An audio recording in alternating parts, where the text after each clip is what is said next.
¿Cómo anda, Jorge? Usted sabe que yo en la introducción del programa comentaba que por motivos particulares hacía 14 días que no salía el programa al aire y que si bien han sucedido cosas en el país y en el mundo, con respecto a lo que era el tema del momento, no hubo una gran modificación de nada. Como mucha retórica y poca acción, nadie renunció al gobierno, sigue siendo el mismo presidente, sigue teniendo más o menos el mismo apoyo. ¿Qué nos podría comentar del tema este de la estafa que hizo Milei y su hermana amante? Bueno, todas esas cosas hay que mirarlas porque la presentación que hizo Milei en la Asamblea Legislativa, bueno, habría que comentarla, es importante, solo que como ya pasó un tiempo y ayer la hizo Trump en Estados Unidos, es muy interesante hacer una comparación. Nunca un presidente norteamericano, cuando se presenta una vez al año para decir cuál es la situación, cuál es el programa, etcétera, se trenzó tan provocadoramente en peleas al punto que terminaron sacando a un legislador del Partido Demócrata, a un congresista de la sala.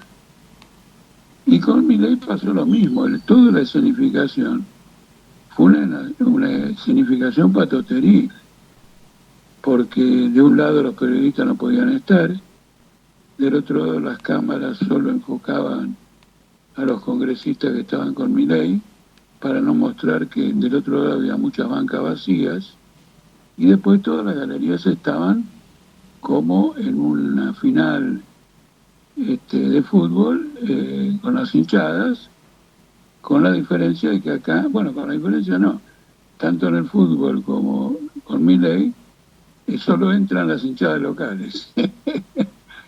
Incorporó a la política esta cuestión.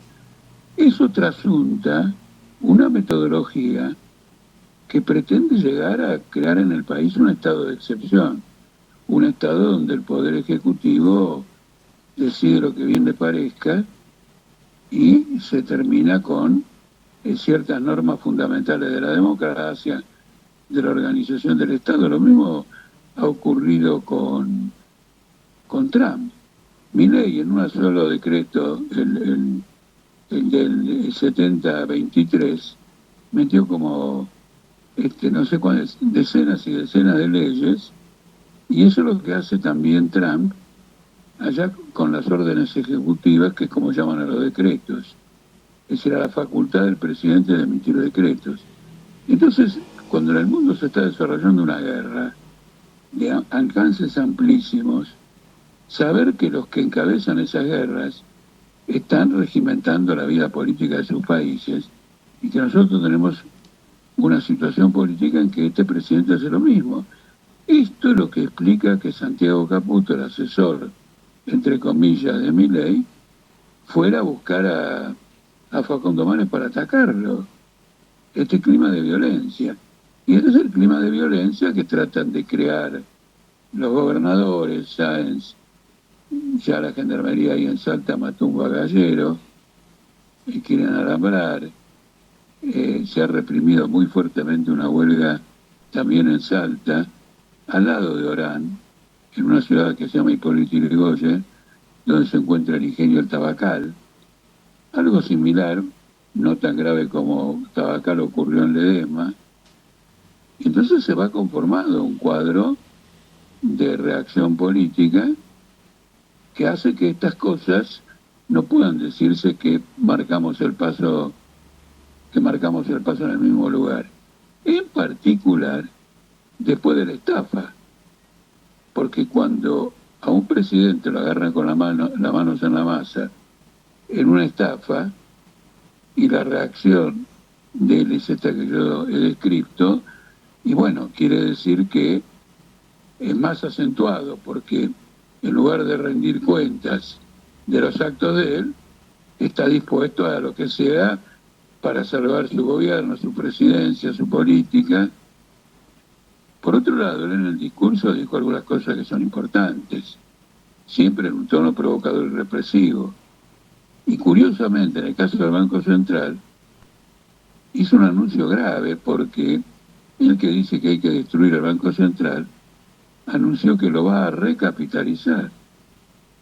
Vamos a tener el Banco Central más fuerte de la historia argentina desde 1935 bajo el gobierno que quería destruir el Banco Central porque quiere convertir en capital un conjunto de activos, bonos, títulos, de deuda que el Tesoro tiene con el Banco Central, lo quiere convertir en capital.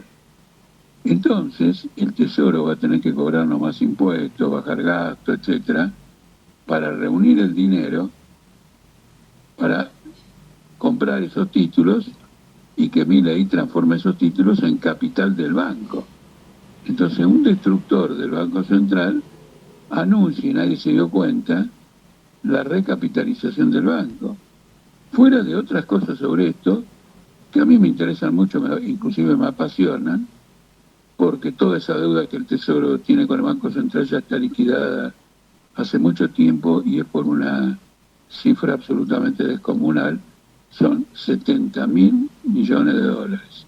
Pero no nos distraigamos con cuestiones aisladas, así la audiencia y usted mismo, la audiencia puede prestar, no se dispersa, y nosotros mismos evitamos, bueno, yo evito irme a la banquina con esta explicación.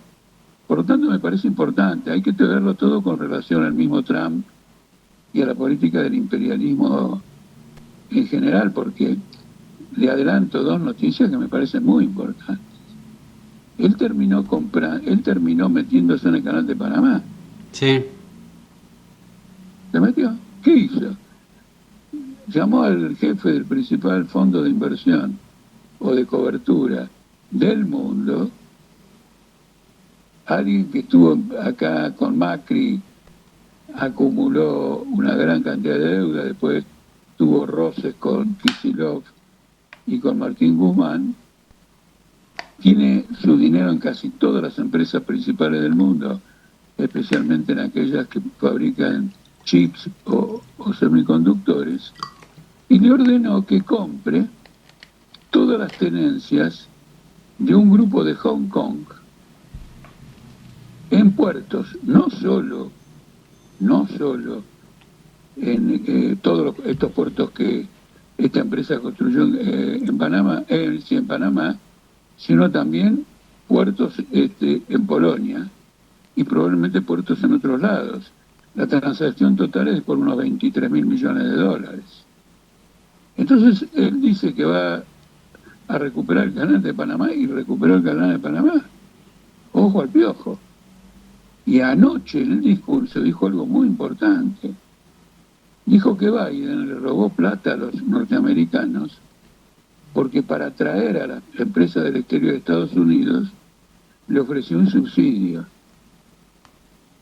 Y dice, ¿cómo un subsidio para venir a Estados Unidos? ¿Por qué tenemos que pagar para que alguien venga a Estados Unidos? No, si no vienen a Estados Unidos le mete un arancel del 25% y no le venden nunca más a nadie. Impresionante. Todo el mundo va a tener que ir a Estados Unidos si quiere vender.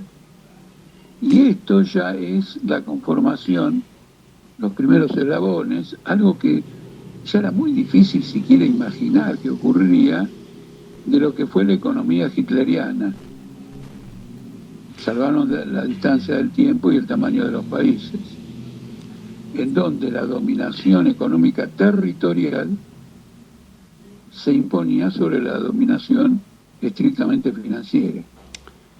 Jorge, volviendo un poco al tema nacional y después nos extendemos en lo internacional porque hay un hecho que es muy grave y que afecta a gran parte de la población, ¿no?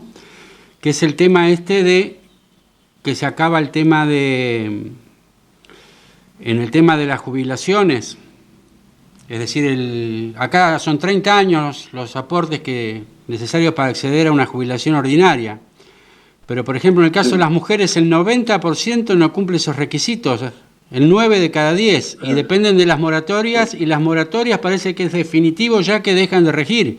¿Cómo va a afectar esto en la vida de los futuros jubilados y pensionados No, ¿Cómo nos puede anticipar usted, Jorge, todo este desastre? Es absolutamente brutal, es absolutamente brutal. Acá hay un hilo de continuidad. Cuando en la época de Menem, alrededor del 18% de la población activa quedó desocupada, nosotros en las campañas políticas decíamos, cuidado, porque esta gente desocupada, estos compañeros desocupados, dejan de aportar y luego cuando se quieran jubilar van a tener un problema descomunal e incluso los gobiernos patronales, a los cuales les puede interesar un pito esto, se van a inquietar por la conmoción social de que una gran masa que aportó efectivamente, pero no llegó a esos 30 años porque la despidieron, no se pueda jubilar. Luego a eso se añadió fuertemente el trabajo en negro y el trabajo doméstico de las mujeres es el más negro de todos, porque es una relación de particulares, etcétera. Entonces, aunque se le dieron concesiones a quienes contratan empleada doméstica, como por ejemplo que descuenten el sueldo de las ganancias, bueno, habrán descontado no sé qué, pero no ha mejorado, no registraron realmente las empleadas domésticas. Entonces el recurso que encontró Kirchner, que con Menem gobernaron juntos y tiraron el problema, fue Cristina Kirchner, fue esta modificación por el cual se podían jubilar mientras iban aportando de aquí en más hasta completar un determinado periodo. Esto es un golpe mortal, como el golpe a los discapacitados, que ya no van a tener, inclusive con una clasificación, discapacitado terminal, discapacitado esto, idiotas. En el fondo de esto, yo tuve una discusión, ahí tenemos nosotros un programa de streaming, etcétera. Hay que rascar a fondo, porque acá hay algo más profundo que el balance presupuestario, el déficit, todo eso. Acá realmente se considera que una parte de la humanidad no puede ser sostenida no puede sostenerse sola por desocupación, por trabajo negro, por un montón de catástrofes capitalistas, y el capitalismo no la tiene que sostener en esas circunstancias. Entonces eso es una suerte de eutanasia social. Y yo esto lo digo en serio porque el fascismo desarrolló una amplia teoría sobre la eutanasia social. Y que no se puede valer por sí mismo, bueno, mala suerte, el tiempo que vivió lo vivió. Bueno, no, los hitleristas no decían mala suerte. Quiero aclarar eso porque es una gafe de mi parte, porque tenían una teoría muy positiva de todo eso. Entonces creo que es mucho más profundo, porque ahora más con Trump están haciendo lo mismo en Estados Unidos. Y ahí la escala es impresionante, porque el incidente de ayer en el Congreso norteamericano fue porque un congresista muy joven lo incriminó de que iba a destruir lo que ya se llama el Medicaid, que es la principal institución de apoyo a la salud de las personas, especialmente de las personas mayores. Es toda una institución. Y es verdad, Trump quiere destruir eso, quiere eliminarlo, quiere eliminar otro que ya para gente bien mayor, que se llama Medicare, y quiere eliminar las dos instituciones del Estado que creó Franklin Delano Roosevelt en los años 30 para financiar la compra de vivienda para la gente trabajadora. Entonces, todo esto es un plan internacional, Ángel, es un plan internacional. No podemos mirarlo exclusivamente, por eso se abrazan.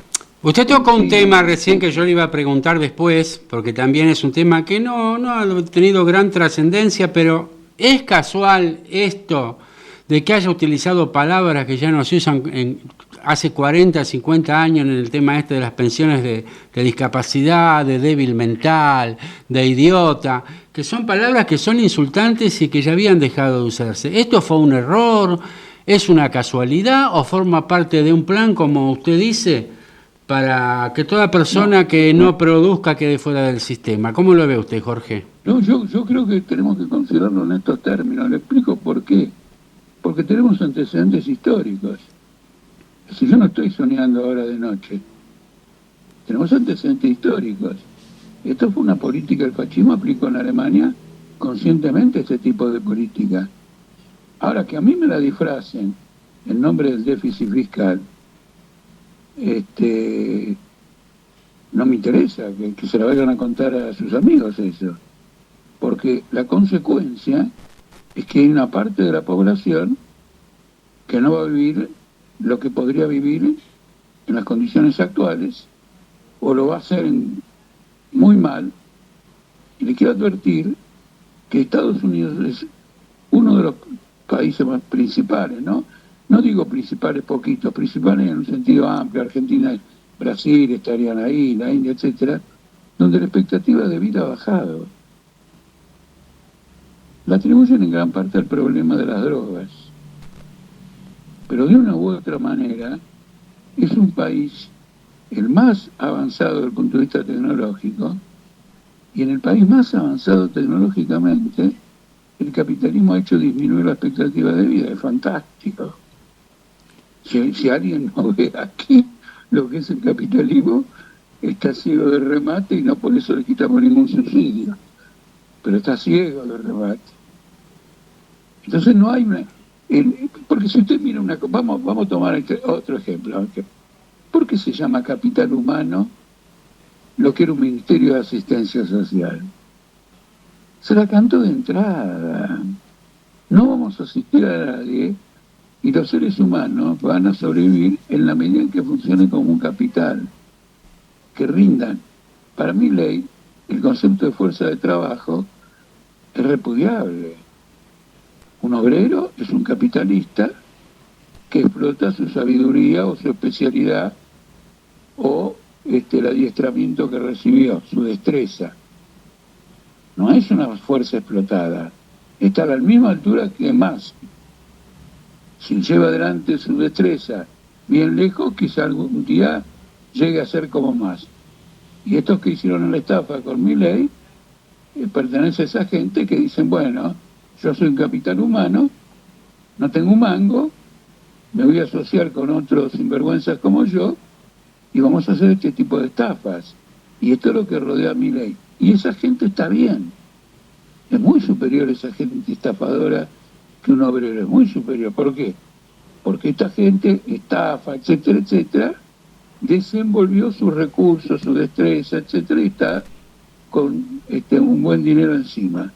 Y el obrero que se ha quedado en un lugar permanentemente, bueno, no es una figura que haya que rescatar. Yo digo que acá estamos bajo el fascismo, no como régimen político, porque esto no tiene nada que ver todavía con el fascismo.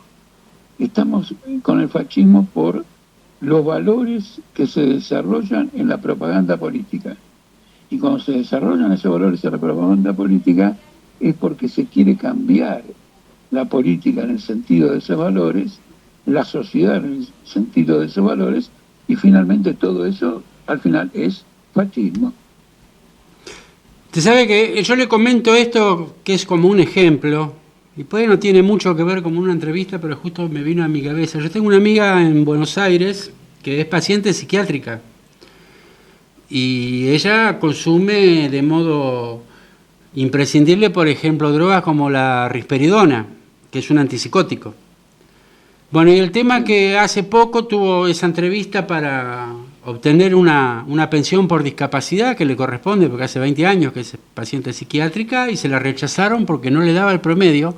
Pero no solo eso, no le dan los medicamentos. Y cada caja de risperidona sale 120.000 pesos, Jorge. Es decir, que todo esto ya está vigente. Ni siquiera es que es un proyecto. Forma parte de la realidad de muchísimos y muchísimos y muchísimos compatriotas que nacieron con la desgracia de padecer una enfermedad psiquiátrica o un montón de cuestiones físicas o psíquicas que le impiden tener un medio de vida, ¿no? Y esto ya se está implementando. Pero por eso le digo, es una eugenesia social, que fue muy claro de entrada. Yo, no, yo insistí mucho en esto para que no se considere este tipo de cosas como presupuestarias, fiscales, que se pagar la deuda, va más allá de todo eso, trasciende ya, porque si yo le privo a una persona que tiene una tendencia a la psicosis, etcétera, si yo le priva, yo estoy matando a alguien. Eso no tiene que ver con el déficit fiscal. ¿Está claro? No tiene que ver con el déficit fiscal. Al final, la población se va a levantar y va a terminar matando a todos estos en defensa propia, que es una muerte que la justicia legitima. Es decir, si alguien mata realmente en defensa propia, es el único derecho que tiene una persona auténtica, ¿no es cierto? ¿Pero usted ve una reacción de la población acorde a todas las medidas que se están implementando o estamos medio dormidos? ¿Qué es lo que pasa, No, Jorge? hay una reacción. Indudablemente que hay una reacción que tiene dos cosas. En primer lugar, es una reacción por la violencia de lo que está ocurriendo y por otro lado también causa un cierto asombro. Cuando se reflexiona un poco, un cierto asombro, hay gente que no quiere creer, dice, no lo puedo creer, no es que no quiere creer, ni quiere ni no quiere, sino viendo el hecho, dice, no lo puedo creer. Es decir, que se vaya en una dirección tan profunda. Y Milei, como toda esta gente son todos demagogos, dicen, no, nosotros con esto, como hizo con esta compra y otras cosas que sí que después la comento, Trump, yo con esto, dice, estoy creando las condiciones de un desarrollo económico, etcétera, etcétera, y superamos estos problemas. Ningún desarrollo económico puede superar el problema de que un trabajador no podría pagar una droga que cueste, digamos, $10.000 y que sea sistemática, ni aunque haya un desarrollo económico. No ocurre en Estados Unidos. Por eso hay una legislación y hay una cuenta de recursos extraordinarios que se aplica para entregar medicinas o tratamientos altamente costosos, en particular los referidos al cáncer. La medicación para el cáncer es muy cara y uno no le puede decir a una persona que tiene cáncer y que el médico dice acá hay un tratamiento para que salga adelante, decirle, mira, vos tenés cáncer, esto tiene una salida, pero cuesta $50.000 y nadie va a poner $50.000 para vos. Si una sociedad funcionara ya de esa manera, tendríamos una guerra civil. Ahora, es muy llamativo, todavía tenemos que elaborar este problema, pero como hay que actuar, mientras se piensa hay que actuar, y no se puede decir, bueno, voy a terminar de pensarla para ver si actúo.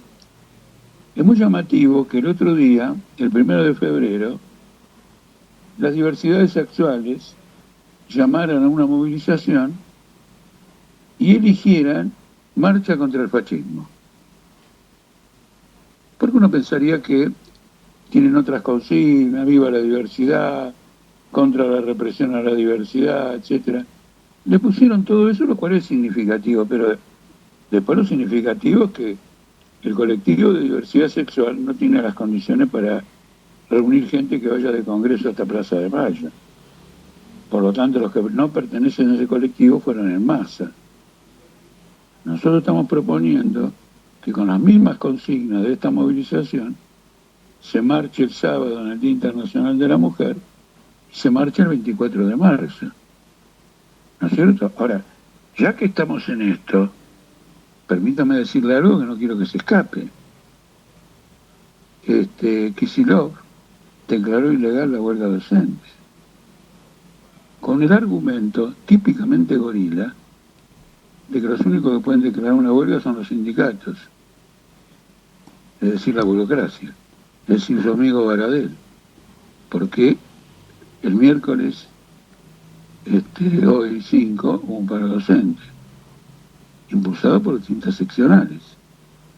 Y Kicillof aparece con el planteo macrista. ¿Por qué hablo de esto en medio de toda esta cuestión? Porque no vaya a ser que el 24 de marzo vayamos a hacer, me pidan que vayamos a aplaudir a Kicillof. ¿Qué tema este, Claro. El tema es que, a ver, Jorge, porque usted lo sacó el tema. ¿Qué actitud tiene que tener alguien que es de la izquierda y es revolucionario en su relación con el peronismo? Porque me parece que algunos sectores han sido como muy blandos, muy conciliadores, muy no vayamos a ofender, vamos a tratar de cooptarlos. Y sin embargo, no es muy diferente su propuesta a la de otros sectores quizás más derechizantes de este sistema. ¿Vamos a seguir en la misma? ¿Qué dice usted? Yo lo que digo, veo que hicimos una lista de enfermedades que Milei no quiere a subsidiar o no quiere ayudar a las personas que la sufren. Esta enfermedad con el peronismo es incurable. Así que yo no le daría ningún subsidio para que se la cure porque es incurable. Le voy a explicar por qué es incurable. La experiencia más importante de esto con el peronismo fue la locura colectiva que tuvo la izquierda apoyando el retorno de Perón, el cual respondió 1 año y medio después creando la AAA. ¿Se entiende o no? Sí, totalmente. Entonces, esto quiero decirle con esto que eso es una experiencia concluyente. De eso ya no se vuelve más. Es obvio que no se vuelve más. No es una frase catastrofista mía. De eso no se vuelve más. En primer lugar. En segundo lugar, el peronismo viene en caída libre. Perdió 4 millones de votos en las de renovación parlamentaria del 2021 y después un ignoto Milei le ganó a Massa por varios puntos en el balotaje. Está en caída libre. En segundo lugar, Kicillof peronista. Para que Kicillof sea peronista tiene que ser arribista. Porque antes lo llamaban en el peronismo, lo llamaban el soviético. Y en la facultad era un izquierdista. Entonces, peronista no es. Es alguien que dijo hoy es carnaval y me disfrazo de peronista. Y hasta creo que ni siquiera se va a disfrazar mucho de peronista porque está buscando un acuerdo con Puyaro y con Lustó. El mundo cambia. Y no siempre desde el pie. Entonces, lo que hay que entender acá es que uno tiene que ir a la clase obrera y no a la forma ideológica que tuvo esta clase obrera en su experiencia política en un periodo determinado, en el cual también había que ir a la clase obrera porque había luchas fundamentales en las que Perón no intervino y el peronismo no intervino, y una fracción apenas de la burocracia sindical intervino. Para los oyentes más jóvenes, Raimundo Ongaro, que era el secretario general de los gráficos, que con Walsh, Rodolfo Walsh, sacaron un periódico muy interesante como periódico político de una segunda CGT. Entonces hay que ir a las masas, a sus necesidades. Nada más. ¿Cómo vamos a hacer de coreografía de una fracasada serial como Cristina Kirchner? Y no se trata solo de eso. ¿Qué intereses de clase representa? ¿Por qué votó por Lijo en la comisión que tenía que presentar los candidatos a la Corte en el Senado? Después el Senado no intervino, pero hay una comisión, que es el paso previo a eso, votó por Lijo. ¿Qué pasa? Hay un arreglo con Lijo. ¿Qué tiene que ver esto con lo que hemos hablado de las trabajadoras que no se van a poder jubilar, de una mujer con un problema serio de salud mental que no va a tener su medicación? ¿Qué tiene que ver?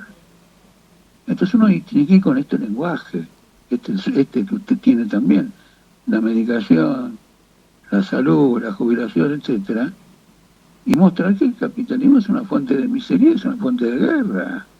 y hacerlo sistemáticamente. Entonces la izquierda tiene una enfermedad incurable porque siempre tomó como punto de referencia no las necesidades y los intereses de la clase obrera, sino las formas ideológicas con las que se subordinó a movimientos ajenos a su propia clase social. Y dijo, y de ahí viene la frase criminal, que el peronismo es un sentimiento. Porque evidentemente un gran movimiento de liberación es un programa, es una historia de grandes luchas obreras, en las que no figura Merrajo como en el 55 cuando vino el golpe, sino movilizó a los trabajadores. El castrismo no es un sentimiento. Faltan 13 minutos de programa. Jorge. Faltan 13 minutos. Y yo hoy a usted lo veo muy ansioso con el tema de todo lo que está sucediendo con Trump. Entonces yo le quiero dar ese espacio porque, entre otras cosas, Trump dijo que proclamó que la era más grande de Estados Unidos llegaba, ¿no? Y ratificó su agenda de aranceles, inmigración y chauboque. Pero entre otras medidas, por ejemplo, algunas reformas internas, ya está avisando que va a haber un achicamiento del Estado con un montón de despidos. O casualidad, más o menos la misma base de medidas que ha tomado acá Milei, ¿no? Pero por el otro lado, no le está siendo tan fácil porque tanto la propuesta que hizo para terminar con la guerra de Rusia y Ucrania no logró su cometido, y tampoco la propuesta de lo que se iba a hacer en Gaza, porque ya hay una propuesta que está recibiendo mucho apoyo, que en lugar de este éxodo de palestinos que él propone, es la reconstrucción. Inclusive ya hay un plan firme. ¿Qué análisis haría usted de estos primeros tiempos y de estas primeras medidas que quiere imponer Trump a nivel mundial y a nivel local en Estados Unidos? No, ocurre lo siguiente, mirando toda esta orientación, es evidente que la lucha entre sectores imperialistas se ha agravado. Hagámosla fácil. ¿Quién se queda con Ucrania? Eso es lo que está en disputa. ¿Quién se queda con el país geográficamente más importante de Europa? El puente con Rusia, país cerealero, minerales, uranio, titanio, en el Mar Negro, puente hacia el Cáucaso y hacia el Medio Oriente. ¿Quién se queda? Los europeos siempre dijeron nosotros, la Unión Europea. Y vamos a integrar a Ucrania en la Unión Europea. Es evidente que esto no era la opinión de Trump ya desde el comienzo, y en mi opinión tampoco la de Biden. Y la razón es por la que digo esto, es que aunque Biden hablaba de que se ha reforzado nuestra unidad referida a los europeos, siguió con la política de que los europeos compren el gas caro de Estados Unidos y no el gas barato de Rusia.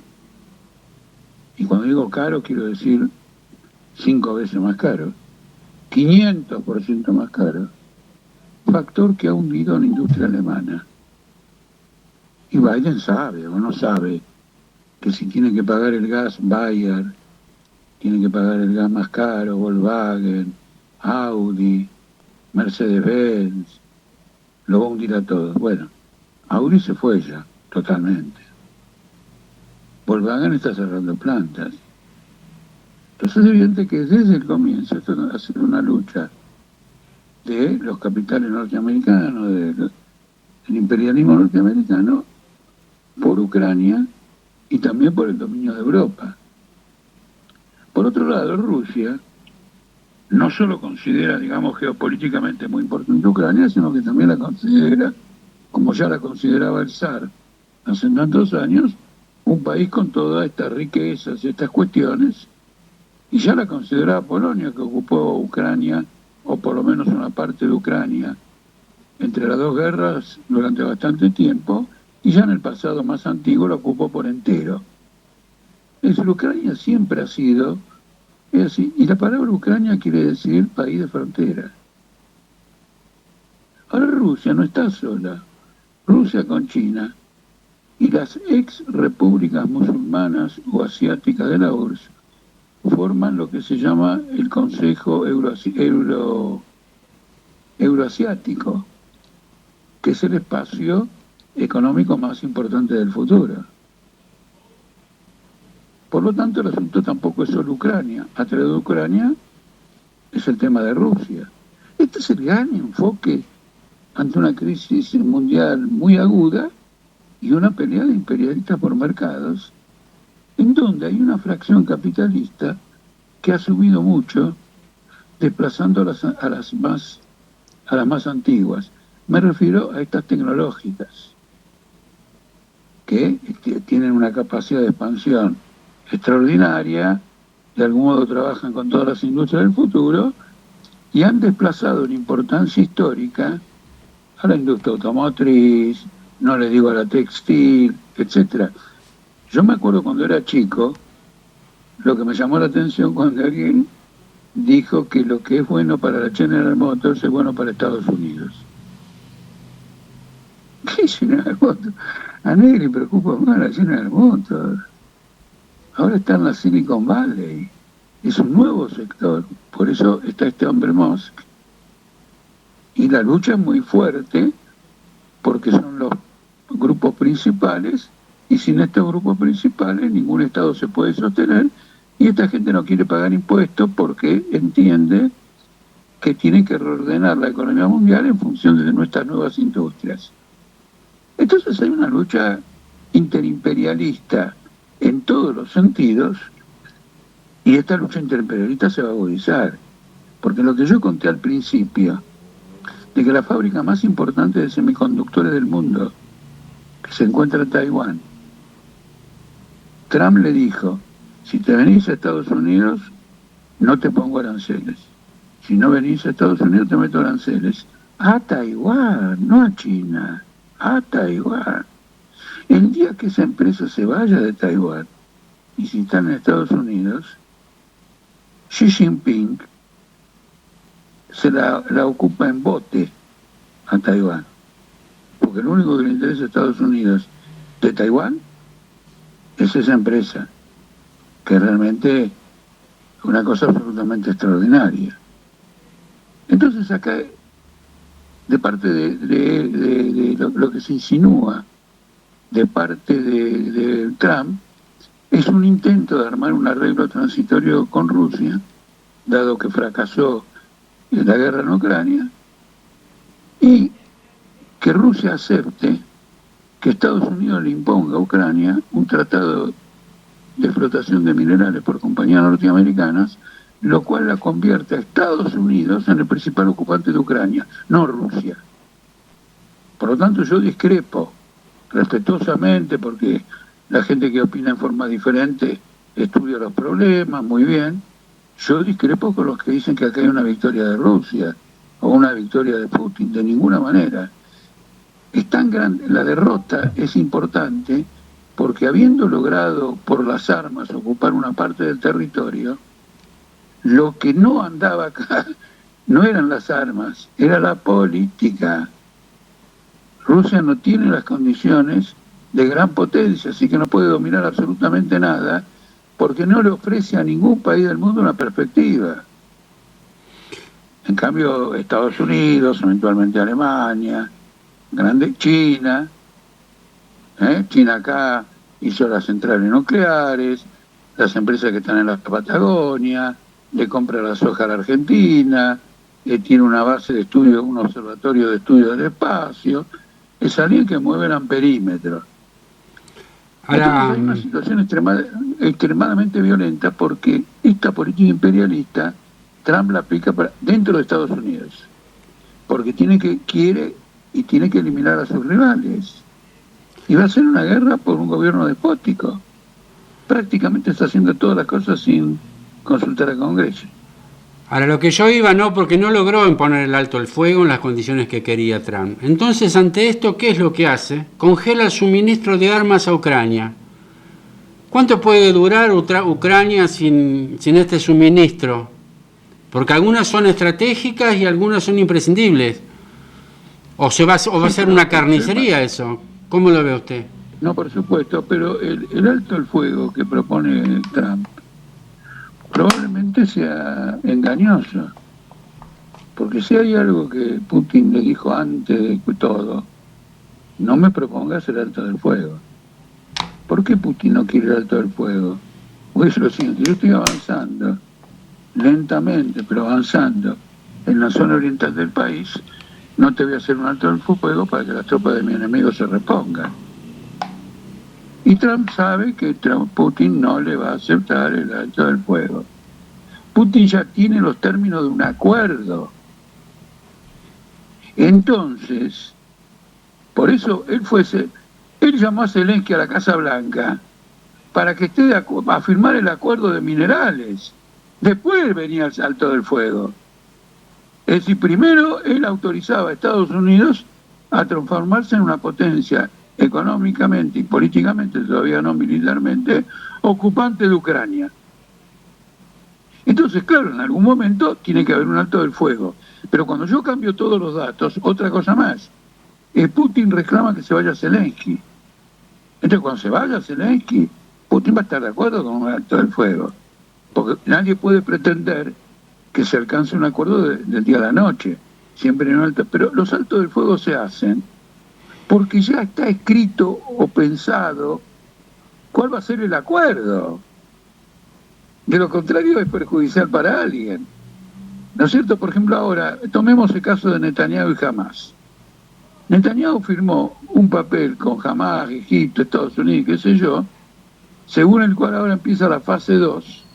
Y en la fase 2 Hamás sigue liberando rehenes, pero esta vez el ejército israelí abandona Gaza. Y ahora Netanyahu dijo no, después ahora sigamos con la fase 1. Yo me quedo en Gaza y vos seguís liberando rehenes. ¿Se pudrió? Completamente. Entonces no, hay que mirar, hay que ver que esto es una cosa muy amplia, porque son grandes potencias, poderosos intereses, y no es que paramos el fuego, esto y lo otro. Siempre detrás de los altos del fuego hay otra cosa atrás que hay que ver, digamos, con mayor profundidad. Por ejemplo, Netanyahu, le tiro esta que es muy importante, le ha pedido a Trump que le diga al gobierno de Siria que las bases que Rusia tenía en Siria cuando estaba Bashar al-Assad no sean retiradas, que no se castiga a Rusia. La prensa lo presentó de esta manera. Ahora, ¿por qué Netanyahu le iría a pedir eso y todo lo demás? Es una forma de decir que le fue a pedir. Durante toda la guerra, la masacre de Gaza, la masacre de Cisjordania, el bombardeo del Líbano y la ocupación de Siria, Rusia no movió un dedo. Son 6:29 y la última pregunta que le quería hacer al respecto. Rusia está arreglada con Estados Unidos desde la guerra del Medio Oriente. Putin, no Rusia. El payaso este que tenemos de presidente parecía que era hermano de leche de Zelensky, ¿no? Yo veo que se está despegando de un modo vergonzoso. ¿Cómo lo ve usted? Bueno, ya eso es, ¿cómo se llama? La diversión esta de los medios y todo lo demás. Son unos bandoleros. Mire, esto de los bandoleros, yo se lo expliqué a usted con la estafa. No, que usted me decía que la estafa era un hecho tan bochornoso, papá, que como Milei. Todos los capitalistas se estafan. Ahora este hombre le dijo a una empresa de Hong Kong, te van a comprar, vos tenés que aceptar, porque si no nunca más entras a Estados Unidos. Aceptar el precio, aceptar esto y todo. Es interesante, que ahora que menciono el precio, porque esta empresa estaba dispuesta a resistir y no salir del canal de Panamá, sospechando que la iba a tener que entregar gratis. No, BlackRock, Larry Finn, el jefe de BlackRock, le pagó un dinero que estos jugaron necesario. son todos unos ladrones. Viven de la sangre y del esfuerzo del pueblo trabajador. No hay otro misterio. Bueno, nos hemos pasado, Jorge. Otra cosa, sí. Quiero decir una sola cosa. Otra cosa son los trabajadores, los profesionales, los científicos, los ingenieros, que en esas empresas, o para esas empresas, hacen un trabajo de investigación extraordinario, pero casi todo lo que avanza el mundo en materia de investigación viene del Estado, que después se privatiza. Bueno, seguimos el miércoles siguiente. No sé si volvió la luz allá. Ya le dije, la luz volvió entre las 6 menos cuarto y 6 y media. En un minuto más capaz que se va porque habrá comprobado que terminó nuestro programa. Bueno, quedamos así. Seguimos el miércoles. Muchas gracias, Jorge. Bueno. Chao, gracias. Chao, Mónica.